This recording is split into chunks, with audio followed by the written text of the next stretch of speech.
Hello and welcome back to lesson 3 in working with color, chakras and the aura. So today we're going to be delving in and looking at the aura and how to pretty much understand the different layers and levels within the aura during psychic and mediumistic work, and how to then apply what we have learned from our first two lessons, how to apply that into actually reading the aura. So at this stage, we have built up a great frame reference in color and understanding what color is. And now we're going to be applying what we have learned into today's lesson. But before we can get into that, we first need to have a look at what the aura actually is. So there is a few different books or programs or YouTube videos or even courses that you may have taken that will show you that there's 7 layers of the aura. Now, yes, absolutely, I'm not going to dispute that.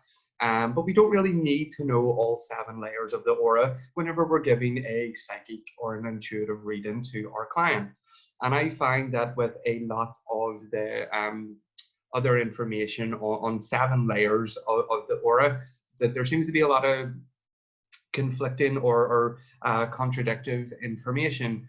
So I have always worked with the 4 main layers of the aura, and that is the spiritual, the emotional, the mental, and the physical. As we can see by my lovely little diagram here, the physical layer of the aura is the layer that is closest to our physical body.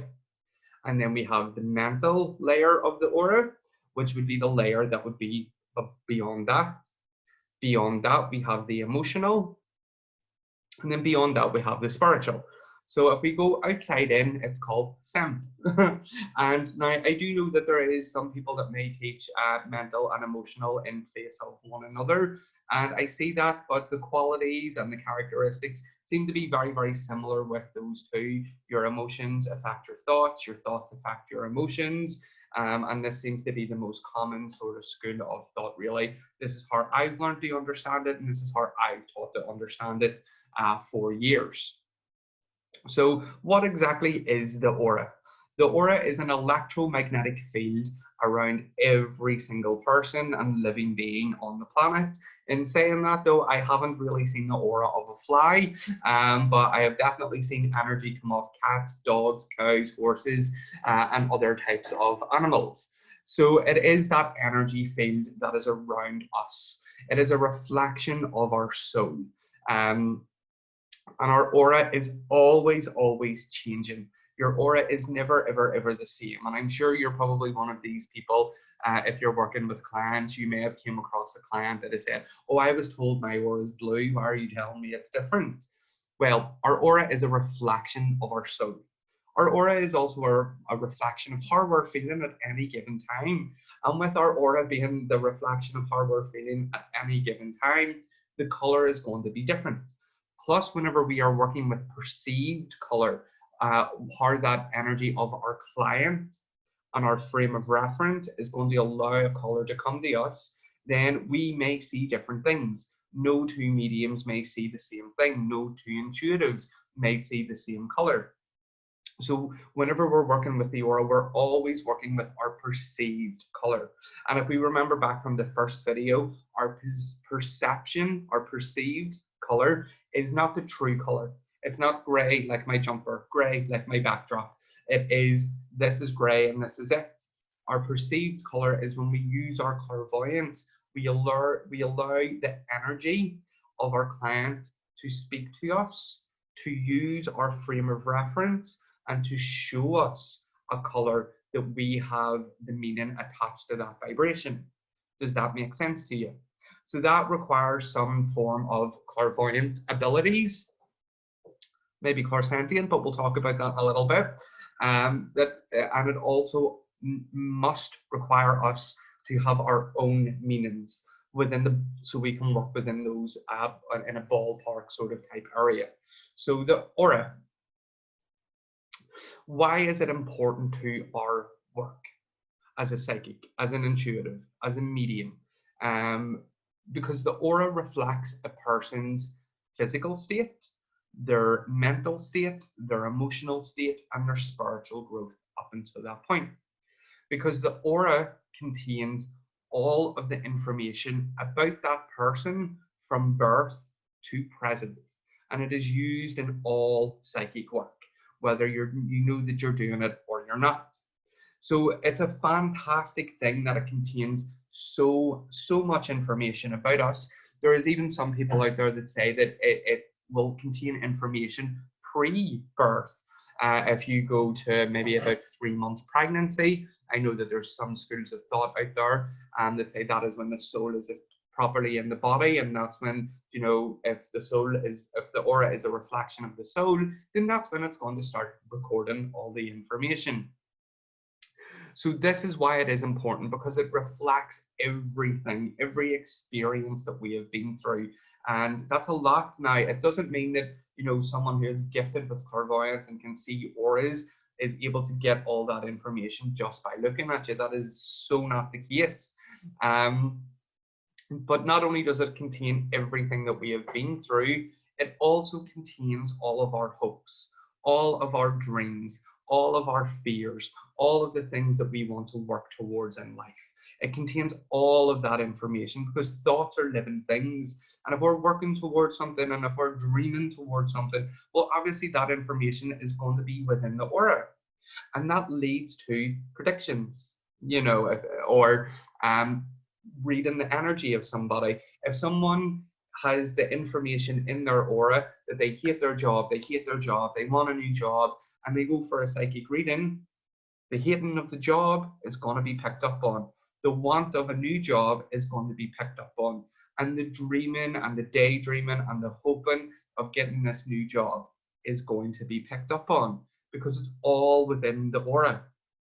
And whether you're going to a skilled tarot reader, an angel card reader, a palm reader, it doesn't matter. The aura is being accessed either knowingly or unknowingly, because that's where the information comes from. Yes, it may be in the lines of the hand, and yes, it may be in the tarot cards or the angel cards, but they are only the tool. They are only the focus point. This is where we get all our good information from. So let's look at these different characteristics within the aura, so that we can then begin to place the information that we have learned on color, building our frame reference of color, and understanding how it is then going to be changeable depending upon the context of what we're doing. So the physical layer of the aura, like I said, is that layer of the aura that is the closest to the physical body. That is usually when we start developing and we start trying to develop our clairvoyance. That is usually that wee ready black glow that we'll see around someone if we're working clairvoyantly. And the information or the characteristics that we can pick up on will be things like the physical health of the person. First and foremost, you connect into someone's aura, and you start noticing aches and pains. I can tell you that's theirs, not yours. The general character of the person, the physical energy levels, how they physically react to situations, and the general temperament of the person is found within there. So you can see that the more that you start to access that part of the aura, the more it wants to move you into the mental layer of the aura, because you're building up the physical, you're building up what's going on with them physically, their energy levels, or they will react to situations and then move into the mental, which, you know, is what we can see here. Now, this is by no means an exclusive list, and that is it. So please understand that. So the characteristics of the mental layer of the aura, it's the balance between the body and the mind. You'll find things like the creativity of the mind, how they get on with other people, the mental rapport, the quality of the mind, the educational level of the mind, special abilities and potential educational prospects of your client. So we can see here that color, even with these two closely linked aspects of the aura, color, the same color is going to mean something vastly different. So you could tune into the physical layer of someone's aura and you could see the color red, and you could instinctively know that that person has really, really high energy levels, because you know in the context of what you're doing red, it's an energetic color, and that's immediately where you go to, because you understand the root chakra, you understand the color red, and then that is what that aura will allow you to perceive.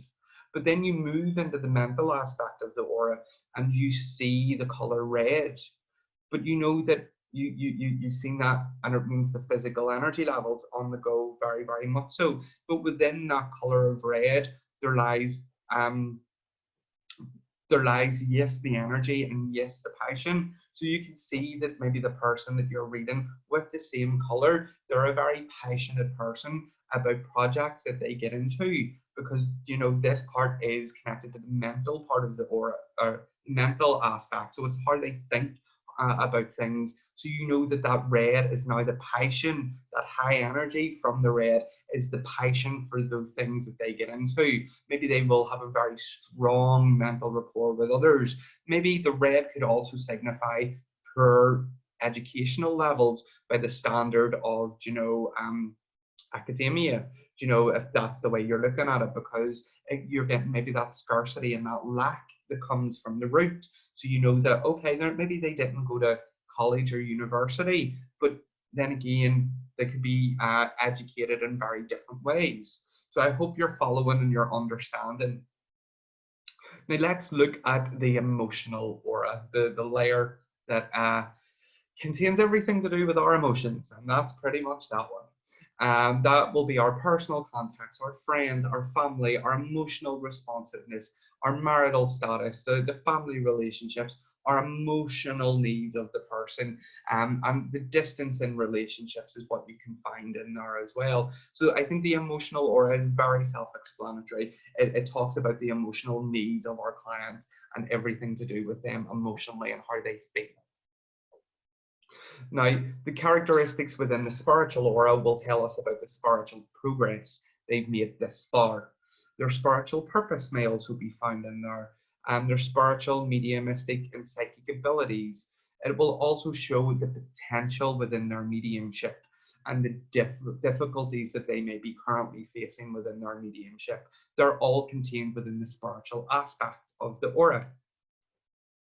So we're now beginning to understand color and how much of a impact that one color can have, and how many different meanings that it can have whenever we are conducting our intuitive readings. So you can now begin to start to play about with this and allow the color to speak to you when you're working, and take the pressure off, continuously build that frame of reference. Now, how do we see the aura? Well, obviously, the use of clairvoyance is going to be needed in order to see the aura. And you will either see the aura subjectively or objectively. And when we see the aura subjectively, that means that we're seeing it within our mind's eye, which is probably the more common way to do it. Or objectively means you will see the aura as if you see your client sitting in front of you. That is very, very rare to my knowledge. So that's how we need to be gifted with clairvoyance, first of all. And we can practice seeing the aura using different exercises, such as using aura glasses that you can get on eBay for around 20, 30 pounds. Pretty much what they are is they are an indigo colored sunglass that you will put them on, and they're supposed to allow 99% of people to see an aura. Now, please understand that it is very, very subtle. I don't know many mediums that see the aura in all its splendor and glory. They only see what the colors that they need to see when they're working. You can also use things like a mirror or a scrying mirror or a crystal ball to help develop your clairvoyance, which in turn will allow you to see clairvoyantly on a different level. So many mediums don't actually see the aura, like I said, but will get a sense of it and a sense of the colors, which would come through their clairsentient abilities, which again, it is no less valuable than actually seeing clairvoyantly. So we got to figure out how you work, first of all, connecting in with your clients, connecting in with their energy. Do you just get a sense of the color that is around them whenever you're moving your mind and your intention and your thought through those different parts of their aura. So seeing the aura takes time and practice, but it is worth the development. So you can go down the route of really wanting to see the aura clairvoyantly, or you can trust in your clairsentient ability that you're sensing the color that you're supposed to be sensing to give a good informed reading. So doing aura readings. So you have to intuitively look into the 4 layers and allow the colors to present themselves. So you can see here that I have put the infinity symbol to the side of the screen, and the infinity symbol has been a tried and tested way to use your mind to connect into your client to conduct your intuitive reading. So what you would do is you would visualize yourself in one loop, crossing over in the other, and then looping in and around your client. And you need to intuitively look. And this is the thing, you just have to do it. So when I teach, how I teach is to go at it with a sense of wonder. I wonder what colors are representing this person's physical aspect of their aura, and allow the energy to come back to you and to use your frame of reference to present you with a color. And then those colors will represent different things based on the layer of the aura that you're working with, and will be different for each client also. So you need to practice doing this. You need to work on connecting in to your client and allowing it to happen. And I have armed you with all of the information that you need to do this. And that is pretty much how it is done. We know what color is. We've built up our frame of reference with color, and we've added and subtracted our colors, and we understand the chakras, we understand the aura. How cool is that? So now that you can go and put this together in this simple way, using these steps to begin to conduct your psychic readings, or maybe you just want to expand on the work that you have already been doing this far. So I do hope that you have enjoyed this video course on color, chakras, and the aura. And there is a special bonus lesson on auragraphs that is also included in this course, which is a fun way to work with color, to build that frame of reference, to allow you to give aurograph readings to clients. So I do hope you have enjoyed, and I will see you again very soon. Bye-bye.